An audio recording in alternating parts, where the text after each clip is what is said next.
Audio ಕೇಳಿಸ್ಕೊಂಬಂದ್ರಿ sir. Audio almost ಒಂದು few minutes of audio. Shailaja ಅವರು ಎಲ್ಲವನ್ನು ಕೂಡ ಶೈಲಜಾ ಅವರು ವೆರಿ ನೀಟಾಗಿ ಹೇಳ್ತಾರೆ. ಅವರು ಮದುವೆ ಆಗಿರಲಿಲ್ಲ, ಅವರು ಲಿವಿಂಗ್ ರಿಲೇಷನ್ಶಿಪ್ಪಲ್ಲಿದ್ದರು ಅಂತ ಬೆಂಗಳೂರು ಭಾಷೆಯಲ್ಲಿ ಹೇಳ್ತಾರೆ. ಬಿಡಿ, ಅದು ಆಂಟಿ ರಹಸ್ಯ ನಾವು ಬಯಲು ಮಾಡ್ತೀವಿ. ಆಂಟಿ ಎಲ್ಲಿಂದ ಬಂದರು, ಎಲ್ಲೆಲ್ಲಿದ್ದರು, ಈಗ ಎಲ್ಲಿ ಇರಬೇಕಾದ ಪ್ಲೇಸಲ್ಲಿ ಯಾಕೆ ಇದ್ದಾರೆ ಅವರು. ಆಂಟಿ ಹೇಳ್ತಾರಲ್ಲ, ನಾನು ಇರಬೇಕಾದ ಪ್ಲೇಸಲ್ಲಿ ಇದ್ದೀನಿ. ಸುಜಾತ ಆಂಟಿ ವೆರಿ CBI ಇದ್ದಾರಲ್ಲ, ಅವರಿಗೆ ಟೆಕ್ನಾಲಜಿ ಸೋ ಇಂಪ್ರೂವ್ಡ್ ಇದ್ದಾರೆ. ಅವರು ಟೆಕ್ನಾಲಜಿ ಬಗ್ಗೆ ಒಳ್ಳೆ ನಾಲೆಜ್ ಇದ್ದವರಿಗೆ. ಅವರೇ ಇಮಿಡಿಯೇಟ್ಲಿ ರೆಕಾರ್ಡ್ ಮಾಡಿ ಅದನ್ನು ಅಪ್ಲೋಡ್ ಮಾಡಿ ಕಳಿಸ್ಬಿಡ್ತಾರೆ. ಈ ಏಜಲ್ಲೂ ಕೂಡ ಸುಜಾತ ಆಂಟಿ ಇಷ್ಟು ಬ್ರಿಲಿಯಂಟ್ ಇದ್ದಾರೆ ಅಂದರೆ ನೀವು ಎಣಿಸ್ಕೊಳ್ಳಿ. ಅವರು ಉಡುಪಿ ಬಿಡುವಾಗ ಗೊತ್ತಲ್ಲ, ಅವರ ತಮ್ಮ ಬೇರೆ ಚಾನಲಲ್ಲಿ ಹೇಳಿದ್ದಾರೆ ಯಾವಾಗ ಬಿಟ್ಟರು, ಹೆಂಗೆ ಬಿಟ್ಟರು ಅಂತ. ಅದು ನಮ್ಮ ಚಾನಲಲ್ಲಿ ಬೇರೆ ರೀತಿ ಬರುತ್ತೆ. ನಾವು ಡಾಕ್ಯುಮೆಂಟ್ ಒಟ್ಟಿಗೆ ಬರ್ತೀವಿ, ಇನ್ನೊಬ್ಬನ ಹೇಳಿಕೆ ಒಟ್ಟಿಗೆ ನಾನು ಸ್ಟೋರಿ ಮಾಡೋದು ತುಂಬ ಕಡಿಮೆ, ನಾವು ಮಾಡಲ್ಲ. ನಾನು ಅದಕ್ಕೆ ಹೇಳಿದ್ದು, ಬೆಳಿಗ್ಗೆ ನಾವೇನಾದರೂ ಸ್ಟೋರಿ ಹಾಕಿದರೆ ಹೌದು ಅನಾಮಿಕಾ ಈ ರೀತಿಯ ಸ್ಟೇಟ್ಮೆಂಟ್ ಇವತ್ತು ಕೊಟ್ಟಿದ್ದಾನೆ ಅಂತ ಹೇಳೋದಕ್ಕೆ ಪ್ರೂಫ್ ನಾವು ಯಾವ್ಯಾವ ತಿಂಗಳಲ್ಲಿ ಏನೇನು ಆಗಿದೆ ಮಟ್ಟಣ್ಣವರು ಮತ್ತು ನಮ್ಮ ಮೆಟ್ಟಣ್ಣವರು ಮತ್ತು ನಮ್ಮ ಬುರುಡೆ ತಿಮ್ಮನೊಟ್ಟಿಗೆ ಅಂತ ನಾವು ಹೇಳಿದ್ದೀವಿ. ಓಕೆ, ಈಗ ನಾವು ಆಂಟಿ ರಹಸ್ಯ ಬಯಲಿಗೆ ಎಳಿತೀವಿ ಅಂತ ಹೇಳಿದ್ದೀವಿ. ಅದು ಯಾಕೆ ಇವತ್ತು ಆಂಟಿ ವಿಷಯ ಬಂತು ಅಂತ ಹೇಳಿದ್ರೆ, ಸುಜಾತ ಆಂಟಿ ಬಗ್ಗೆ ಅವನು ಅನಾಮಿಕಾ ಹೇಳೋನೆ. ಸುಜಾತ ಆಂಟಿ ಬಂದು ನಮಗೆ ಏನು ಕಂಪ್ಲೇಂಟ್ ಕೊಡುವವರೆಗೆ ನನಗೆ ಧೈರ್ಯ ಇರಲಿಲ್ಲ.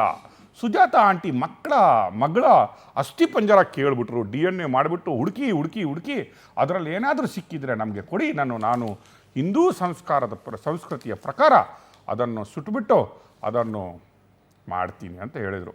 ಬಟ್ ಹಿಂದೂ ಸಂಸ್ಕೃತಿಯ ಪ್ರಕಾರ ಅವರು ಯಾರೊಟ್ಟಿಗೆ ಹೆಂಗೆ ಇದ್ದರು ಅನ್ನೋದು ನಿಮಗೆ ಗೊತ್ತಿದೆ. ಆ ಕತೆ ನಾವು ಶೈಲಜಾ ಮೇಡಮ್ ಅವರು ಹೇಳಿದರು. ಹಿಂದೂ ಸಂಸ್ಕೃತಿಯ ಪ್ರಕಾರ ಇವರು ಯಾರೊಟ್ಟಿಗೆ ಇದ್ದರು, ಯಾವಾಗ ತೀರ್ಕೊಂಡ್ರು, ಇವರು ಏನೇನು ಮಾಡ್ತಾಯಿದ್ರು ಅಂತಲೂ ಶೈಲಜಾ ಮೇಡಮ್ ಹೇಳಿದರು. ಈಗ ಸುಜಾತ ಆಂಟಿ ರಿಲೇಷನ್ಶಿಪ್ಪಲ್ಲಿ ಇದ್ದಂತಹ ರಂಗಪ್ರಸಾದ್ ಅವರಿಗೆ ಮಟ್ಟಣ್ಣವರು, ನಮ್ಮ ಮಟ್ಟಣ್ಣ ಇದ್ದಾನಲ್ಲ, ಯಾವಾಗ ಕಾಂಟ್ಯಾಕ್ಟ್ ಮಾಡಿದ ಅನ್ನುವ ನಮ್ಮ ಯಾವಾಗ ಅಲ್ಲಿ ಹೋಗ್ತಾ ಇದ್ದ, ಯಾವಾಗ ರಂಗಪ್ರಸಾದ್ ಅವರೊಟ್ಟಿಗೆ ಮಾತಾಡ್ತಾ ಇದ್ರು, ಅಣ್ಣ ಯಾವಾಗ ಕಾಂಟ್ಯಾಕ್ಟ್ ಮಾಡ್ತಾ ಇದ್ದ, ಮೆಟ್ಟಣ್ಣ ಸುಜಾತ ಭಟ್ರನ್ನು ಕೂಡ ಯಾವಾಗ ಸಂಪರ್ಕಿಸಿದ್ದ, ಯಾವಾಗ ಬಲೆಗೆತ್ತಿಕೊಂಡ ಅನ್ನುವ ಬ್ರೇಕಿಂಗ್ ನ್ಯೂಸ್ ಕೊಡ್ತಾ ಇದ್ದೀವಿ. ರಂಗಸ್ವಾಮಿ ಮೂಲಕವೇ ಆಕೆಯನ್ನು ಯಾಕೆ ಸಂಪರ್ಕ ಮಾಡಿದ್ರು ಈ ಮಟ್ಟಣ್ಣ? ಈ ರಂಗಸ್ವಾಮಿಗೂ ಸುಜಾತ ಭಟ್ಗಿರೋ ಸಂಬಂಧ ಏನು? ಪವರ್ ಟಿವಿ ತನಿಖೆಯಲ್ಲಿ ಅಚ್ಚರಿಯ ವಿಚಾರ ಹೊರಗಡೆ ಬಿದ್ದಿದೆ. ಇದು ಸುಜಾತ ಭಟ್ ಎಂಬ ಪಾತ್ರಧಾರಿಯ ಎಕ್ಸ್ಕ್ಲೂಸಿವ್ ಸ್ಟೋರಿಯನ್ನ ಪವರ್ ಟಿವಿ ಇವತ್ತು ನಿಮ್ಮ ಮುಂದೆ ಇಡ್ತಾ ಇದೆ. ಪವರ್ ಟಿವಿ ಬಿಚ್ಚಿಡ್ತಿದೆ ಸುಜಾತ ಭಟ್ ಕುರಿತ ಸ್ಫೋಟಕ ಸುದ್ದಿ. ಆ ಅನಾಮಿಕಾ ಭೀಮಾ ಹೇಳಿದ್ನಲ್ಲ, ನನಗೆ ಭಯ ಇತ್ತು, ಇವ್ರು ಹೇಳಿದ್ದನ್ನೆಲ್ಲ ಹೇಳ್ಕೊಳಕ್ಕೆ ನಂಗೆ ಧೈರ್ಯ ಸಾಕಾಗಿರ್ಲಿಲ್ಲ. ಯಾವಾಗ ಸುಜಾತ ಭಟ್ ಅವರು ಮಾತನಾಡಿದ್ರು, ಕಂಪ್ಲೇಂಟ್ ಮಾಡಿದ್ರು, ಆಗ ನಂಗೆ ಧೈರ್ಯ ಬಂತು ಅಂತ. ರಿಪ್ಪನ್ಪೇಟೆ ಬಿಟ್ಟ ನಂತರ ಬೆಂಗಳೂರಿಗೆ ಬಂದಿದ್ರು ಸುಜಾತ ಭಟ್. ಬೆಂಗಳೂರಿನ ಬನಶಂಕರಿಯಲ್ಲಿ ಸುಜಾತ ಭಟ್ ಅವರ ವಾಸ ಇರುತ್ತೆ. ರಂಗಸ್ವಾಮಿ ಅನ್ನೋರ ಜೊತೆ ಸುಜಾತ ಅವರು ಲಿವ್ ಇನ್ ರಿಲೇಶನ್ಶಿಪ್ ಅಲ್ಲಿ ಇರ್ತಾರೆ. ಕಳೆದ 4 ವರ್ಷಗಳಿಂದ ಲಿವ್ ಇನ್ ರಿಲೇಶನ್ಶಿಪ್ ನಲ್ಲಿ ಇಬ್ರು ಕೂಡ ಇದ್ರು. ಪತ್ನಿಗೆ ಡಿವೋರ್ಸ್ ಅನ್ನ ನೀಡಿದ್ರು ರಂಗಸ್ವಾಮಿ. ಅವರ ಜೊತೆ ಸುಜಾತ ಅವರು ವಾಸ ಮಾಡ್ಕೊಂಡಿರ್ತಾರೆ ಬೆಂಗಳೂರಿನ ಬನಶಂಕರಿಯಲ್ಲಿ. ಅದೇ ರಂಗಸ್ವಾಮಿಯನ್ನ ಈ ಗಿರೀಶ್ ಮಟ್ಟಣ್ಣನವರು ಕೂಡ ಸಂಪರ್ಕ ಮಾಡಿದ್ದ.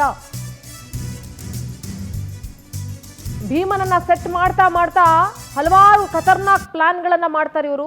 ರಂಗಸ್ವಾಮಿಯ ಮೂಲಕ ಸುಜಾತಳನ್ನ ಈ ಗಿರೀಶ್ ಮಟ್ಟಣ್ಣನವರು ಸಂಪರ್ಕ ಮಾಡಿದ್ದ.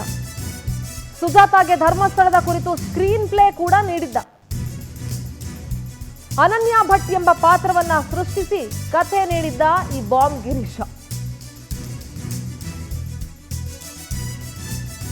ಅನನ್ಯ ಭಟ್ ಅನ್ನುವಂಥ ಪಾತ್ರದ ಸ್ಟೋರಿ ರೆಡಿಯಾಗಿತ್ತು. ಕಳೆದ ವರ್ಷ ಮೇ ತಿಂಗಳಲ್ಲಿ ಸುಜಾತ ಜೊತೆ ನಿರಂತರವಾಗಿ ಸಂಪರ್ಕದಲ್ಲಿದ್ದಾಯ್ತಾ, ಹೇಗೆಲ್ಲ ದೂರು ಕೊಡಬೇಕು, ಯಾವೆಲ್ಲ ರೀತಿ ಕಂಪ್ಲೇಂಟ್ ಫೈಲ್ ಮಾಡಬೇಕು, ಹೇಗೆ ಆಕ್ಟ್ ಮಾಡಬೇಕು, ಎಲ್ಲವನ್ನ ಕೂಡ ವಿವರಿಸಿದ್ದ ಈ ಮಟ್ಟಣ್ಣನವರ್.